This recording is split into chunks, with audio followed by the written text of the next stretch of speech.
आप जानते हो कि जिस इंसान ने इंडियन सिनेमा की नींव रखी थी, उसकी कहानी अब एक नहीं, दो ब्लॉकबस्टर बायोपिक्स के थ्रू स्क्रीन पर आने वाली है। और एक में होंगे आमिर खान और दूसरे में होंगे जूनियर एनटीआर। दोनों एक ही रोल के लिए तैयार हो रहे हैं।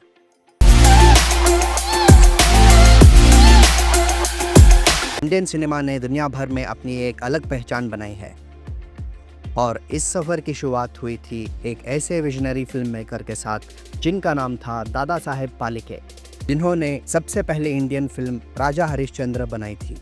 आज हम बात कर रहे हैं दो अपकमिंग बायोपिक्स की, एक जिसमें आमिर खान राजकुमार हिरानी के डायरेक्शन में दादा साहेब फाल्के का रोल करेंगे, दूसरी जिसमें जूनियर एनटीआर एस राजामौली के साथ मिलकर उनकी कहानी को बिग स्क्रीन पर लेकर आएंगे। दादा साहेब फाल्के को फादर ऑफ इंडियन सिनेमा कहा जाता है। 1913 में उन्होंने राजा हरिश्चंद्र बनाकर एक नए युग की शुरुआत की थी। उनकी कहानियों में स्ट्रगल, विजन और सपना था, जिसे सिनेमा का रूप मिला। उनकी लाइफ पे पहले भी एक मराठी बायोपिक हरिश्चंद्र फैक्ट्री 2009 में बन चुकी है, जिसे नेशनल अवार्ड भी मिला था। लेकिन अब 2026 में आने वाले दो ग्रैंड बायोपिक्स इस लेजेंड की कहानी को नए एंगल से एक्सप्लोर करने वाले हैं। आमिर खान और राजकुमार हिरानी 3 इडियट्स और पीके के बाद फिर से एक साथ आ रहे हैं और इस बार उनका फोकस है दादा साहेब फाल्के पर।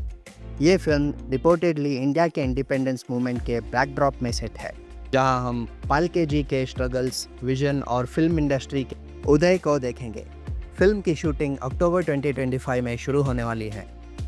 ये उनका 3rd कोलैबोरेशन होगा और एक्सपेक्टेशंस हैं कि ये फिल्म भी उनके प्रीवियस फिल्म्स की तरह हिस्टोरिक होगी। दूसरी तरफ आरआरआर के बाद जूनियर एनटीआर और एस राजामौली एक और आइकॉनिक प्रोजेक्ट में कोलैबोरेट करने वाले हैं, मेड इन इंडिया, जो अगेन दादा साहिब फाल्के के लाइफ पर बेस्ड होगी। और ये फिल्म बनाने वाले हैं नितिन कक्कर, जिन्होंने राम सिंह चार्ली और फिल्मिस्तान को डायरेक्ट किया था।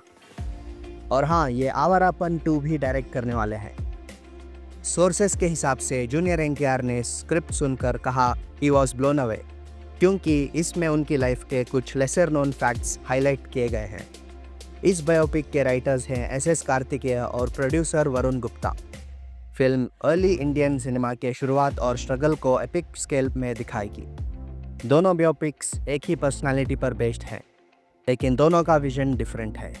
राजकुमार हिरानी जहां रियलिज्म और इमोशंस पर फोकस करते हैं, वहीं राजामौली एक ग्रैंड विजुअल स्पेक्टिकल देने के लिए जाने जाते हैं। आमिर खान और जूनियर एनटीआर दोनों भी मेथड एक्टर्स हैं, लेकिन उनकी अप्रोच अलग होगी। आमिर का फोकस हमेशा डिटेल और न्यूएंसेस पर होता है, जबकि जूनियर एनटीआर फिजिकल ट्रांसफॉर्मेशन और एनर्जी में माहिर है। ये क्लैश सिर्फ एक्टर्स का नहीं, सिनेमा के 2 स्टाइल्स का भी है, एक कंटेंट ड्रिवन और दूसरा स्केल ड्रिवन। एक सोर्स ने बताया junior NTR was surprised with the detailing and had a prolonged discussion about the screen play and treatment.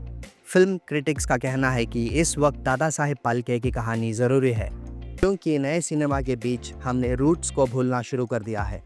ये दोनों बायोपिक्स एक फिल्म मेकर की कहानी नहीं बताएंगे, बल्कि एक पूरे सिनेमैटिक मूवमेंट का दर्पण होंगे। दादा साहिब फाल्के की लेगेसी को फिर से जीने का वक्त आ गया है, और वो भी इंडियन सिनेमा के 2 बिगेस्ट स्टार्स के साथ। इससे इंडियन ऑडियंस ही नहीं, ग्लोबल ऑडियंस भी इंस्पायर होगी। आप बताओ, आपको कौन सी बायोपिक का ज़्यादा इंतज़ार है, आमिर खान वाली या जूनियर एनटीआर वाली? और एक बोनस पॉइंट, आमिर खान और एस राजामौली दोनों भी महाभारत बनाने में इंटरेस्ट दिखा रहे हैं, और वो भी अलग अलग। क्या आपको लगता है दोनों को एक ही महाभारत पर कोलैब करना चाहिए? कमेंट्स में अपने थॉट्स ज़रूर लिखना। और अगर आपको ये वीडियो अच्छा लगा तो लाइक करें, शेयर करें और सब्सक्राइब करना ना भूलें मैग्मा वाइन्स को।